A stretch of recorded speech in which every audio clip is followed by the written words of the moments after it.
Assalamualaikum warahmatullahi wabarakatuh.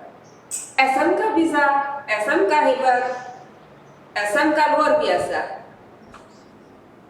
Hari ini kita bertemu pelajaran bahasa Indonesia. Sebelum kita mulai, marilah kita berdoa terlebih dahulu.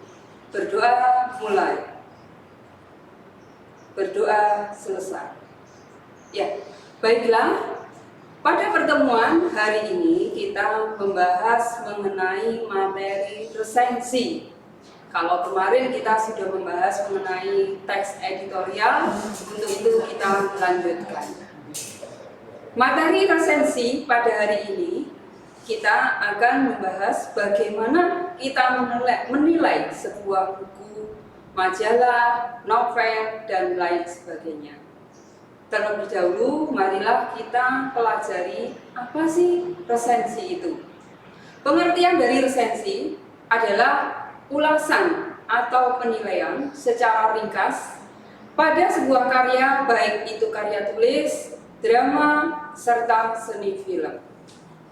Resensi juga sebuah kegiatan membahas, menilai, mengkritik, serta mengungkapkan kembali isi suatu karya dengan memberikan sinopsis, data, serta kritik dan masukan pada karya itu.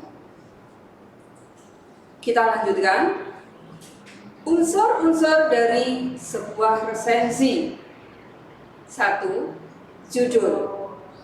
Jadi dalam menyusun sebuah resensi itu harus ada judulnya, yaitu suatu resensi harus mempunyai judul yang berkaitan dengan isinya, entah itu novel, entah itu cerpen, entah itu karya-karya yang lain. Yang kedua, menyusun data. Resensi yang baik pasti dilengkapi dengan data-data yang mendukung. Yang ketiga, isi resensi. Apa sih isinya? Isi dari sebuah resensi adalah ulasan singkat atau sinopsis, kelebihan dan kekurangan dari bahasa yang digunakan dalam buku tersebut atau karya tersebut. Yang keempat, penutup dari resensi. Penutup resensi biasanya memberikan penekanan pada pentingnya sebuah karya, siapa yang mestinya membacanya, serta mengapa mesti mempunyai karya itu. Itulah tadi unsur-unsur resensi yang harus kita pelajari. Berikutnya adalah kita harus mengetahui apa sih tujuan dari resensi. 1. Bertujuan memberikan gambaran serta penilaian umum mengenai suatu karya sehingga masyarakat mengerti mengenai informasi di dalam karya yang diresensi.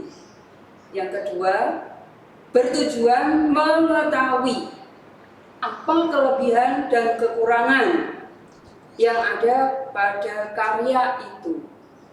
3. Bertujuan menguji kualitas suatu karya serta membandingkan dengan karya yang lain. 4. Bertujuan mengetahui latar belakang serta alasan dibuatnya suatu karya. 5. Bertujuan memberikan kritik serta saran kepada pembuat karya itu. Sampai di sini mungkin ada pertanyaan. Silakan, nanti mungkin ada yang kurang jelas, tanyakan. Baiklah, kalau tidak ada pertanyaan akan saya lanjutkan. Berikutnya adalah struktur resensi. 1. Harus ada identitas. Di dalam judul buku, nama pengarang, penerbit, tahun terbit, tebal halaman, serta dimensi buku. Jadi semua itu harus berurutan. Tidak boleh salah menempatkan. Ya. Yang 2, orientasi. Yang termasuk orientasi ini adalah penjelasan tentang kelebihan sebuah karya. Contohnya penghargaan yang pernah didapatkan karya itu. biasanya orientasi ada pada awal sebuah paragraf. 3. Sinopsis. Ringkasannya menggambarkan pemahaman penulis pada isi suatu karya. Seperti tadi yang sudah kita bahas, karya itu banyak, termasuk cerpen, novel, dan lain sebagainya. 4 adalah analisis. Di dalam analisis ini, penjelasan tentang keberadaan unsur-unsur cerita, contohnya tema, penokohan, alur, dan lain sebagainya. Jadi bagaimana sih unsur-unsur, ada unsur intrinsik, ada unsur-unsur ekstrinsik. 5. Evaluasi, yang berisi penjelasan tentang kelebihan serta kekurangan dari sebuah karya.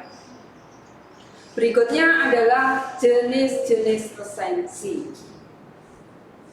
Selain apa yang sudah saya jelaskan tadi, termasuk jenis-jenis resensi ini harus kita pahami apa saja jenis-jenis resensi itu. 1. Resensi informatif.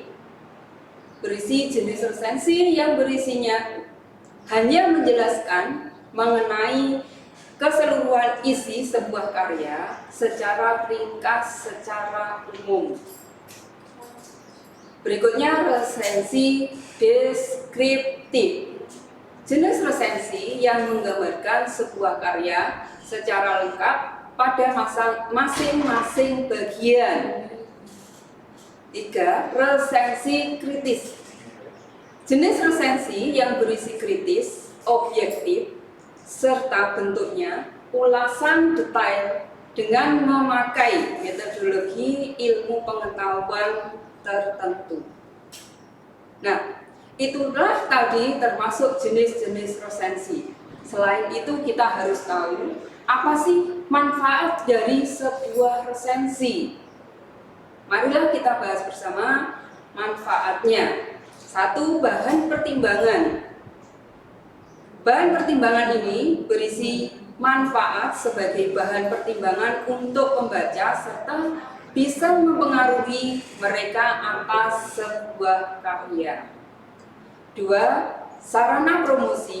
Resensi sebuah karya dapat menjadi sarana promosi yang cukup efektif di dalam sebuah karya, tentunya yang bisa diterima di masyarakat luas. 3. Pengembangan kreativitas. Dengan menulis sebuah resensi, maka kemampuan penulis serta kreativitas seseorang akan meningkat menjadi lebih baik. 4. Nilai ekonomis.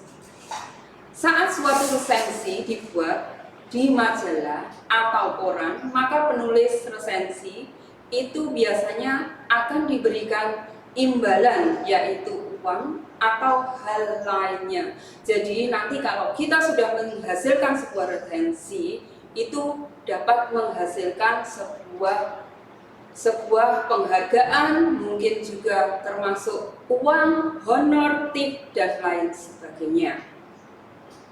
Itulah tadi manfaat dari sebuah resensi. Marilah kita bahas ya. Untuk pertemuan yang akan datang, nanti kalian bisa mengembangkan sendiri bagaimana apa saja kita akan membahas resensi yang lebih luas lagi. Nah, silakan nanti kalian, tugas kalian di rumah untuk mempelajari lebih luas, lebih banyak pengalaman mengenai resensi dan lain sebagainya. Itulah pertemuan pelajaran bahasa Indonesia pada hari ini. Mudah-mudahan pertemuan kali ini bermanfaat bagi kalian. Apabila ada yang kurang jelas, silakan nanti kalian bisa bertanya kepada saya. Saya kira pertemuan pada hari ini kita akhiri sampai di sini. Wassalamualaikum warahmatullahi wabarakatuh.